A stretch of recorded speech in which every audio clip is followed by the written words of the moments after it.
আসসালামু আলাইকুম রহমতুল্লাহ। আমার বিএমডাব্লিউটা দেখতেছেন, আমার বিএমডাব্লিউ লই আমি চিন্তায় আছি এই রাস্তাতে আমি কেমনে যাবো। আমি ব্যাপার হচ্ছে যে ফুড ব্লগ করি, ফুড ব্লগের পাশাপাশি আমার এলাকার সমস্যা সবার সামনে তুলে ধরতে হইব। আমাদের যে এস রোডের রাস্তাটা, এই রাস্তা নিয়ে আমি আগে একটা ভিডিও বানাইছিলাম, বলছিলাম আমার টাইল দেন, আমি একটা ভিডিও বানাই দেন, তো অনেকে টাইল দিয়েছেন। ভিডিও বানাতে চলে এলাম আজকে আমার এই রাস্তায় বা রাস্তার যে সংশ্লিষ্ট ব্যাপার আছে ব্যাপারগুলো একটা ভিডিও বানাইতে এলাম। এখন ব্যাপার হচ্ছে বাংলায় একটা কথা আছে, খাঁটি বাংলার কথা, নিজের গোয়ায় দুই মন ঘু আরেকজনের পুটকি দু। তো ব্যাপার হচ্ছে এরকম যে এই যে আমাকে রাস্তার যে অবস্থা, আমি যে ভিডিও বানাই, আপনারাই কইবেন যে নিজের এলাকা থুইয়া অন্য এলাকার খোঁজ খবর লন, নিজেরই তো ভাই অবস্থা খারাপ। এখন যে অবস্থা আমার যে রোডের যে অবস্থা, আমি এটার জন্য কার কাছে যাবো।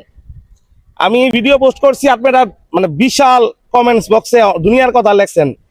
এই এক একটা ভাঙ্গা আপনার কি মনে হইতেছে না যে এই ভাঙ্গাগুলা যে স্লো পয়জনের মতন কাজ করতেছে আপনার শরীরের জন্য, আপনার মেরুদণ্ডের জন্য, আপনার কোমরের জন্য কি একটা কষ্ট ভাই, মানুষের যে কি একটা কষ্ট, এটা তো যারা অনুভব করতেছে তারা জানে, অন্য কেউ জানবো না। একটা গাড়ি ওই দিক দিয়ে আসে না, দেন সবাই দিকে ঘুরে আসে।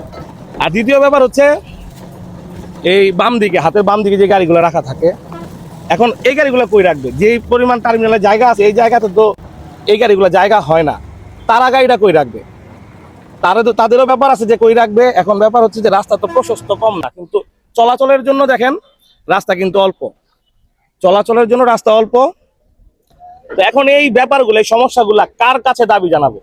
আমি আমার এক বড় ভাইয়ের মাধ্যমে জানতে পারছি যে এই রাস্তা নাকি টেন্ডার হয়েছে, আর এটাও জানছি যে এই টেন্ডার নাকি আরো 2 বছর আগে হয়েছে। তো 2 বছর আগে যদি টেন্ডার হয়ে থাকে তাহলে এই টেন্ডার এখনো পাস হলো না কেন? তাহলে এখন একটু আপনারাই বলেন যে আমি এখন কার কাছে বলবো? সিটি কর্পোরেশনের কাছে বলবো, মেঘনা পেট্রোলিয়াম লিমিটেডের কাছে বলবো, কার কাছে বলবো? আর যদি একান্তই কাউকে না পাই তাহলে আমরা মানববন্ধন করব।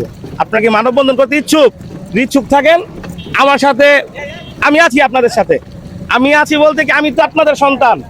এই রাস্তার সমাধান হোক, মানুষ আর কষ্ট না করুক। আমি চাই মানুষ যাতে আর কষ্ট না করে, কোনো প্রকার কষ্ট যাতে মানুষের না হয়। এই দেখেন তো অবস্থাটা, চাকার কি অবস্থা। আর কতদিন এই এলাকার মানুষ এই কষ্ট নিয়ে থাকবে?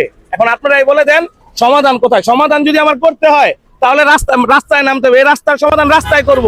এলাকাবাসী সবার কাছে আমার আকুল আবেদন, প্রত্যেকটা লোক রাস্তায় আসবেন, আইসা আমরা মানববন্ধন করবো। আমরা এখানে এলাকাতে তো ঊর্ধ্বতন লোকের অভাব নাই, বিশাল বিশাল লোক, এলাকাটা বড় আমার, কিন্তু এটার দিকে নজর দেওয়ার মতন লোক নাই। কেন লোক নাই ভাই? স্বার্থে কারো আঘাত পড়তেছে, যদি স্বার্থে কারো আঘাত পড়েও 10 জনের সুবিধার্থে আমি কথা কমবো, কিচ্ছু করার নাই ভাই। আমি রিয়াদ, আপনাকে এলাকার সন্তান, আপনাকে দুঃখ সবার কাছে তুলে ধরবো। এরপরে সমাধান করার যদি মালিক হয়েছে আল্লাহ, আল্লাহ কারো না কারোর মাধ্যমে সমাধান করে দিব। আজকের জন্য বিদায় নেই, আল্লাহ হাফেজ, আসসালামু আলাইকুম রহমতুল্লাহ।